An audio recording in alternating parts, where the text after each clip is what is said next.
Earth signs, tignan po natin kung ano yung mensahe para sa'yo ngayong araw. Keep in mind po na ito ay general reading lamang. So, hindi po lahat ay makaka-relate. So, be open-minded. Sa mga hindi pa po nakasubscribe dito sa ating channel, please subscribe na po kayo and palike na din po ng ating video. At sa mga nais naman po mag-avail ang ating private readings ng ating Evil Eye Amulet at ng ating Tiars Bracelet. Ayan, makikita nyo po yung link sa description box, Tarot Intentions by Aliana Reyes. At nandyan na rin po yung ating email para sa mga naka-deactivate sa Facebook. So, tingnan natin kung ano po yung mensahe para sa'yo. Mensahe natin, Spirit Guide. Mensahe po natin. Okay. So, we have justice. Some of you, pwede po na mayroon kayo ditong mga pinaglalaban. Okay? Nandun kayo on a, nandun kayo sa tama. Okay? Nandun kayo sa right side. So, tignan natin. Nagiging bias ba kayo sometimes? Earth signs. We have naman Ace of Wands pagdating sa family.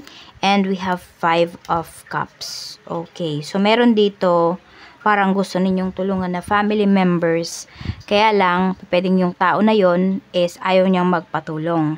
Okay? So, may mga good news naman na marireceive pagdating sa family, pero parang merong nagigilty. Yun yung pinapakita dito kasi pwedeng, so, kunwari, parang merong nagkaroon ng trabaho, tapos merong walang trabaho. So, alam mo yun, parang nagka-clash yung energy. Okay? So, meron dito nalulungkot. So, parang hindi kayo parang hindi nyo maramdaman na kailangan yung maging fully masaya ba kayo, ganyan. Sa mga nare-receive, yes, masaya kayo, but hindi siya fully. Yun, hindi siya 100%.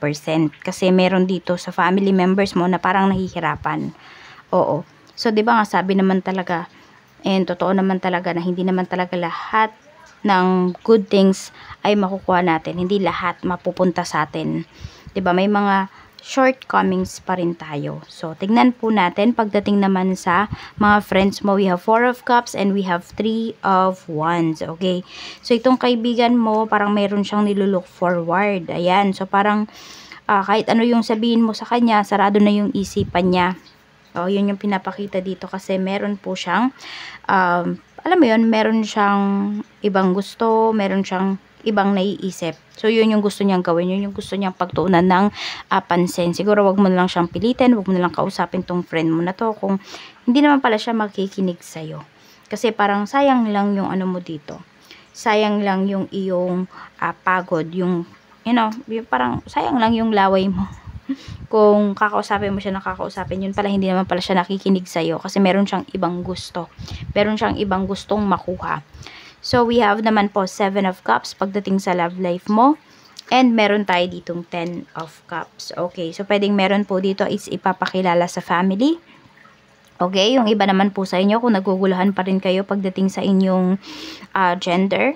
Okay, so pinapakita lang po dito na tanggap po kayo ng inyong mga family members. Okay, so tignan natin, or maybe meron dito na sa same-sex relationship kayo. So, wala pong problema yan sa family ninyo, sa bawat family po ninyo. Ang gusto lang nila dito is maging happy po kayo. Tapos, meron din naman po dito, maaring kayo ay merong nagugustuhan or merong kayong nililigawan, pero hindi lang isa yung nililigawan ninyo. Tignan mo, timbangin mo talaga, earth signs, sino ba dyan yung ipoperso mo? Okay? Ano ba talaga yung plano mo? So, pag-isipan mo daw mabuti, yun yung sinasabi sa ni universe. Kasi yung iba po sa inyo, maaring nandun kayo sa, parang pabago-bago pa kayo ng isipan.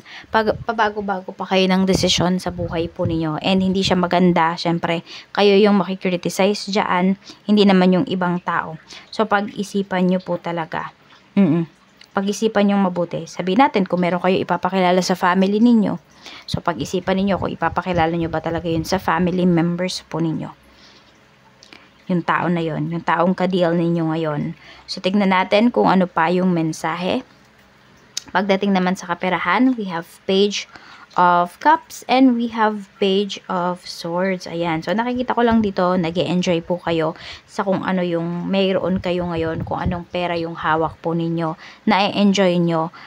Sabihin natin na alam mo yun, nandun yung fulfilled kayo, happy kayo, nakakapag-provide po kayo So, pinapakita lang dito, enhance nyo pa yung mga skills niyo. Huwag nyong kuriputan yung inyong sarili.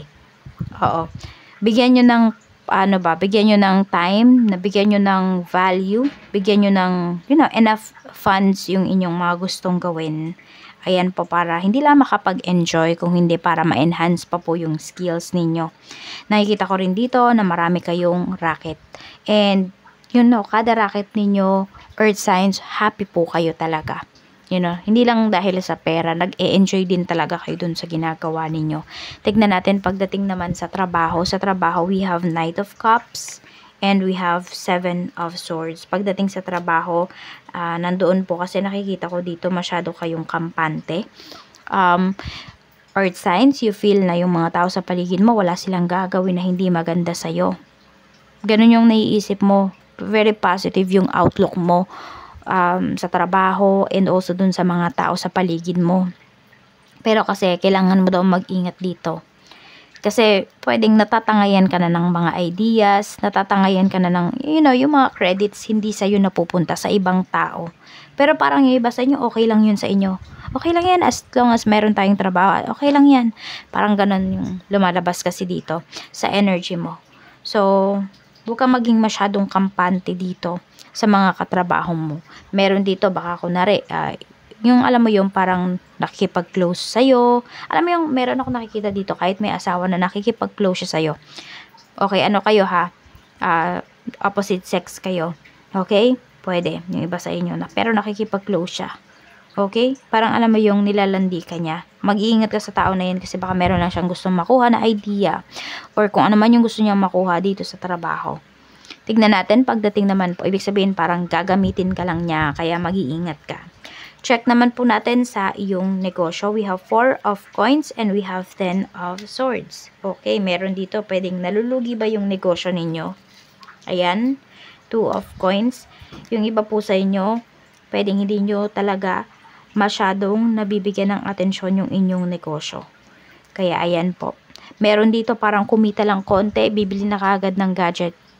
Kumita lang konti, bibili na kaagad ng kung anong kailangan sa bahay or ano yung gusto. So, 'di ba? Hindi nyo masyadong na-handle yung finances, yung kita po ninyo. Maganda yung negosyo, pero yung pag-handle nyo po ng pera, ng kinikita, yun yung hindi ninyo na-handle talaga ng maayos. So, tignan natin ano ba yung reminder sa'yo ni Universe. We have the High Priestess. Use your mind. Okay, use your intuition. Yan po yung kailangan mong gawin. Okay, sa mga gagawin mo ngayon, some of you naman yung mga hakbang na need nyong gawin. Alam niyo naman talaga kung ano yung mga yan. Hindi nyo lang talaga pinupurso kasi pwede po na hindi kayo, parang feeling mo hindi ka sigurado, feeling mo mali yung gagawin mo. Pero sinasabi naman sa'yo ng intuition mo na, tama yan, yan yung gawin mo. So, follow your intuition. Tignan po natin kung ano yung blessings para sa'yo. Blessings po natin. We have a blessing on growing older. So, pwede po na mas nagmamature kayo. Some of you, pwedeng mas ginagalang kayo ng mga tao sa paligid po ninyo. A blessing of the air. A blessing for solace and hope. A blessing for unity where once there was division. A blessing to bring prosperity.